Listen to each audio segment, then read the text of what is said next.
Fui pegar um brinquedo meu. Nisso que eu fui pegar um brinquedo meu, eu tinha 9 anos. Eu ouvi minha mãe contando para ela. Eu adotei o Paulinho assim que ele nasceu.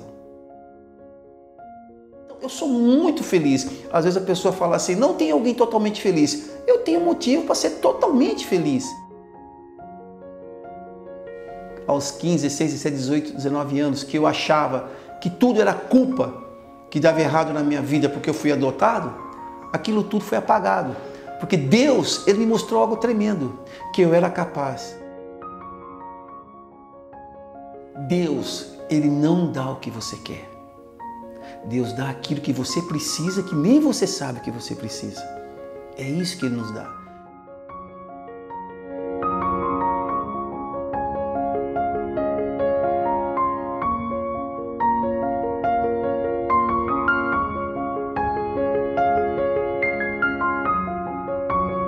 Eu nasci em Dracena, né? E foi uma história muito linda que eu vou te contar agora. Em Dracena, quando eu vim de lá para cá, eu tinha 4 anos. Eu vim de Dracena aqui para Oswaldo Cruz.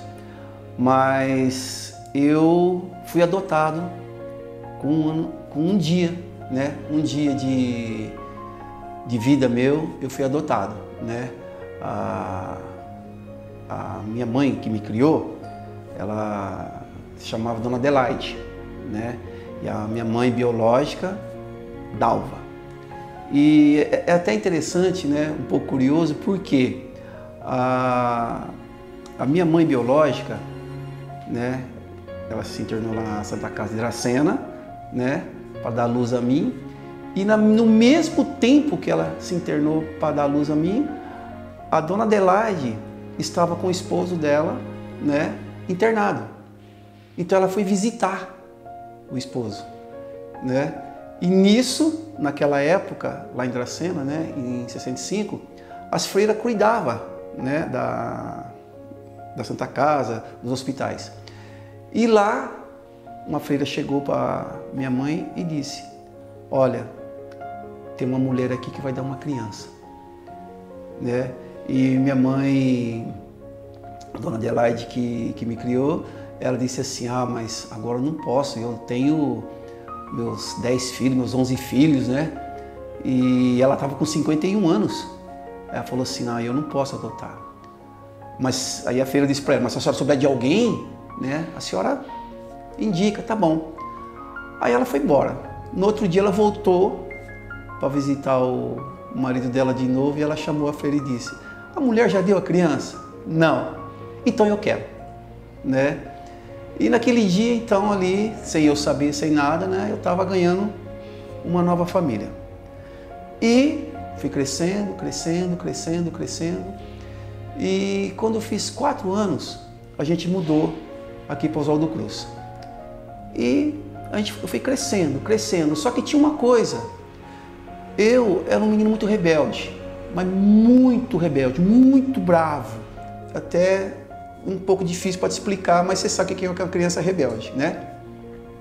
E eu fui crescendo, crescendo. Quando eu fiz 9 anos de idade, chegou uma visita em casa. Eu morava numa chácara, chegou uma visita em casa, né? Uma amiga da minha mãe. E eu fui pegar um brinquedo meu. Nisso que eu fui pegar um brinquedo meu, eu tinha 9 anos. Eu ouvi minha mãe contando para ela. Eu adotei o Paulinho assim que ele nasceu. Aquilo para mim foi assim, eu nunca levei o choque dos 220, né? E nunca também, como eu posso dizer, saí do fogo e caí dentro da água gelada. Mas foi algo impressionante, porque um adolescente, uma criança, ouvir, né, que não era minha mãe, para mim foi algo assim difícil. O que eu fiz naquele momento? Peguei meu brinquedo e fui brincar. Né? Brinquei, fiquei lá no meio do café, brincando, que a gente morava no sítio e tal, mas eu não chorei. Aconteceu uma coisa impressionante comigo, eu fiquei com medo. Eu fiquei com medo da minha mãe, que estava contando para ela, achar que eu tinha ouvido. Eu não queria contar para ela que eu tinha ouvido ela contando para a mulher. Aí você pode até pensar assim, né? Por que você não contou? Eu era tão amado por aquela mãe que me criou, a dona Adelaide. Eu era tão amado por ela que eu queria aquele amor, sabe? Com mesmo aquela rebeldia, com mesmo aquela preocupação, com mesmo aquele meu jeitinho de ser enérgico com as coisas, eu queria aquele amor, porque ela me protegia. Eu sentia proteção nela, né? E desde então, eu fiquei quieto, guardei aquilo para mim. Eu fui crescendo, 10 anos, rebelde ainda, 11 anos, rebelde ainda, 12 anos de idade. Parece que foi assim, da noite para o dia. Eu já comecei a respeitar as pessoas mais, já comecei a entender mais um pouco as pessoas, aquela rebeldia foi passando. Com 13 anos, melhor ainda, aí eu comecei a entender melhor algumas coisas, né? Mas desde então eu não tinha contado para ela ainda. Mas quando eu comecei a chegar na idade de 15, 16 anos, as dificuldades começaram a chegar. Por quê? Tudo que dava errado na minha vida, eu entendia que era porque eu fui adotado. Você entendeu? Tudo que acontecia de errado, eu entendia que era porque eu fui adotado. Então, eu fui gerado de uma fraqueza de uma pessoa. Eu não fui gerado entre dois seres humanos que se amavam. E isso trouxe para mim uma coisa muito difícil. Você está entendendo? Por quê? Porque o amor, ele é algo extraordinário. Então, para você explicar o amor, não dá, certo? Você pode, né, a gente vai lá na palavra de Deus, se você é evangélico ou não, se você é católico ou não importa a religião, mas se você abrir a Bíblia, está lá, 1 Coríntios 13, vai explicar o amor. Então, você não consegue explicar o amor, certo? Mas eu tinha essa dificuldade porque eu não fui gerado por amor de dois seres humanos. Mas aí aconteceu outra coisa interessante. Eu conheci esse Deus Todo-Poderoso, esse Jesus maravilhoso sobre nossas vidas. Né? Aos 15, 16, 17, 18, 19 anos, que eu achava que tudo era culpa que dava errado na minha vida porque eu fui adotado, aquilo tudo foi apagado. Porque Deus, Ele me mostrou algo tremendo, que eu era capaz, não de nadar só 200 metros, mas 400 também. Porque na minha cabeça eu só conseguiria 100, você está entendendo? E me casei com a Aldete. Quando eu fiz 27 anos, ela foi me contar que eu era adotado. Filho, quero te contar uma coisa. Eu falei, o que foi? É que agora você vai casar, então eu quero te contar, né, uma coisa que você não sabe. Eu falei, o que a senhora quer me contar? Eu adotei você quando você era pequenininho, um dia de vida, tal, assim, né, como a história que eu te contei. Eu disse para ela, mãe, essa história eu sei quando eu tinha 9 anos. Aí ela olhou para mim, o quê? Desde quando você tinha 9 anos e você não me contou? Eu tô com isso até aqui. Aí ela não aguentava me bater. Ela catou no meu braço, o chinelo, sem força, e tentou me bater. E eu fingi que eu estava chorando. Aí de repente eu catei ela no colo e comecei a nanar ela como se fosse uma criança, né? Me ponha no chão, me ponha no chão. Eu falei, mãe, eu amo a senhora. Aí eu disse uma coisa importante para ela. Eu falei, a senhora não me adotou. Ela falou, eu te adotei. Eu falei, não, eu adotei a senhora. Ela, como assim? Eu falei assim, o meu amor pela senhora e o amor da senhora por mim, a senhora precisava de mim como eu precisava da senhora. Então não existe quem é adotado, eu não vejo assim, eu sou adotado. Você que adotou uma família. Você entendeu? Eu que adotei ela. Ela me tratava com muito amor, sabe? Então, eu entendo quando alguém fala, você foi adotado. Não, não. Eu acho a frase certa assim, eu adotei uma família. Porque ela olhou para mim, ela sentiu amor. Então, eu adotei ela. Uma criança de 1 ano, eu consegui transmitir amor para alguém. Você está entendendo? E foi dessa forma que eu contei para ela. A Ingrid, eu com 30 anos, a Ingrid nasceu, eu com 34, o Samuel nasceu. E quando eu fiz 39 anos, né, a minha mãe, Dona Adelaide, que me criou, ela faleceu. Quando eu fiz 39 anos de idade. 1 ano depois que eu fiz 40 anos, quando eu fiz 40 anos, a minha mãe biológica de Dracena, que eu não sabia se ela estava viva ou não, porque eu não conhecia ela. Eu não procurei ela antes porque eu não sabia, né? E quando eu fiz 40 anos, a minha mãe biológica ficou sabendo, né, que a minha mãe, Dona Adelaide, faleceu. Aí a Dona Dalva, em Dracena, ela queria me conhecer. Queria me conhecer porque tinha uma pessoa aqui no Oswaldo Cruz que conhecia minha história, né? Só que eu não sabia que ele conhecia minha história. Aí ele me procurou e me disse: Paulo, quer ir para Dracena comigo? Tem uma pessoa que quer te conhecer. Quando ele disse isso, eu falei: minha mãe é biológica? Sim. Falei: está viva? Sim. Você vai até lá? Falei: vou. Tudo bem, então vamos. Saímos daqui umas 10 horas. Peguei minha belina e a gente estava indo. Quando eu cheguei em Junquerópolis, o coração começou tom, tom, tom, tom, tom. E você quer controlar, você não consegue, sabe? Tom, tom, tom, tom. Eu falei: meu Deus do céu, se me der um infarto aqui, eu estou enrolado, né? Aí a gente foi. Quando eu cheguei na frente da casa dela, tinha mais ou menos umas 50 pessoas ou mais.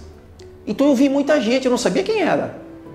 Aí eu desci do carro, de repente veio aquela mulher magrinha, olhando para mim, chegou perto de mim, sem eu abrir a boca, ela começou a falar assim: olha, eu sei que você me odeia, eu sei que você não gosta de mim, eu só queria uma coisa, eu queria que você me perdoasse para mim morrer em paz, porque quando eu te dei, eu não tinha condições. E começou a falar, e eu quieto só olhando para ela. Aí eu disse para ela assim: olha, eu vou perdoar a senhora com uma condição. Ela: qualquer condição. Eu falei: eu vou te fazer uma pergunta. Se a senhora me responder certo a minha pergunta, eu perdoo a senhora. Mas se a senhora não me responder certo, eu dou partida naquele carro e vou embora. E nunca mais a senhora vai me ver. Aí todo mundo ficou olhando, né? E ela disse: faça a pergunta, mas faça uma pergunta fácil, porque eu preciso ouvir o seu perdão. Eu olhei para ela e falei assim: olha bem nos meus olhos. E perguntei para ela assim: fala para mim que eu nunca errei na minha vida. Aí ela olhou para mim assim, eu falei: mas seja sincera. Ela disse assim para mim: olha, eu gostaria muito de falar que você não errou na sua vida, mas alguma coisa eu acho que você já errou. Eu falei: pois bem, a senhora está perdoada, a senhora acertou a pergunta. Aí ela disse: acertei? Eu falei: sim. Por quê? Porque eu também já errei, eu também já tive fraqueza igual a da senhora. Se a sua fraqueza foi forte ou fraca, não importa. Qual vai ser a diferença da minha fraqueza? Aí ela olhou para mim: eu estou perdoada? Eu falei: sim. Então essa foi a história de quando eu cheguei da minha vida até aqui em Oswaldo Cruz. Eu sou muito feliz. Você está entendendo? Eu tenho muito motivo para ser feliz. Fui amado, certo? Alguém cuidou de mim, o Senhor me amparou, esposa maravilhosa, alcancei a graça de ser pai, tenho amigos, tenho a minha vida, tenho o Senhor. Então eu sou muito feliz. Às vezes a pessoa fala assim: não tem alguém totalmente feliz. Eu tenho motivo para ser totalmente feliz. Quando eu fiz 14 anos de idade, eu fui entregar gás. Entreguei gás de bicicleta há 4 anos. E depois, quando fiz 18 anos, né, eu entrei na Servigás, trabalhei 28 com caminhão. Então minha vida toda foi pegar peso, certo? Entregar bujão e pegar peso, não é fácil para ninguém. Né? Criei meus filhos ali, entregando gás, né? Quando a minha mãe, Dona Adelaide, que me adotou, ela falava assim para mim: olha, o dia que você desistir de algo que tiver na tua vida, ali você já perdeu. Ela sempre falava isso para mim. E não se esqueça de ficar perto de Jesus. Porque se você deixar essas duas coisas, você não vai chegar a lugar nenhum. Você pode até ficar rico, mas nada vai te dar um suporte para você ser feliz. E quando eu comecei a entregar gás, como eu te falei, eu quase não entregava gás, porque o depósito tinha acabado de abrir. Eu estava me sentindo no céu. Mas quando começou a aparecer muito gás, eu falei: mãe, eu não vou lá mais não. Ela falou assim: lembra que eu te disse? Então eu sempre lembrava dessa frase, né? A hora que você pensar em desistir daquilo que Deus te deu, você já derrotou. Foi derrotada. Se você ficar no Senhor, Ele vai abençoar a tua vida. Porque às vezes, Jaque, é assim. Deus, Ele não dá o que você quer. Deus dá aquilo que você precisa, que nem você sabe que você precisa. É isso que Ele nos dá. Então, por que eu nunca me revoltei? Porque eu nunca fui contra Deus, que nem tem como. Porque aquilo que eu pedia para Ele, às vezes não chegava. Mas Ele me deu além. Ele me deu uma esposa além do que eu pedi, certo? Ele me deu uma mãe maravilhosa. Como eu te disse, eu tenho motivo para ser feliz. Em primeiro lugar, quando um espinho está no seu pé e alguém fala, tá doendo? Você vai falar que tá, mas em mim não tá, porque o espinho está no seu pé, certo? Aí eu falo para você assim, olha, fica tranquilo, daqui a pouco passa, mas eu estou de longe. Então é fácil falar para você que vai passar, não é? Então, a motivação que eu dou para a pessoa é o seguinte, em primeiro lugar, Deus. Depois de Deus, a sua vida. Só o fato de você estar vivo é uma das melhores coisas mais fantásticas que nós podemos ver, certo? Em nós, a vida. Priorize sua vida, ame a sua vida. Então, se você falar assim para mim, vender gás ou filmar, né, ou ser um empresário, essa é a sua maior motivação? A minha maior motivação é que se você amar a Deus, amar a sua vida, das outras coisas, Ele vai se encarregar para você. Então essa é a minha maior motivação.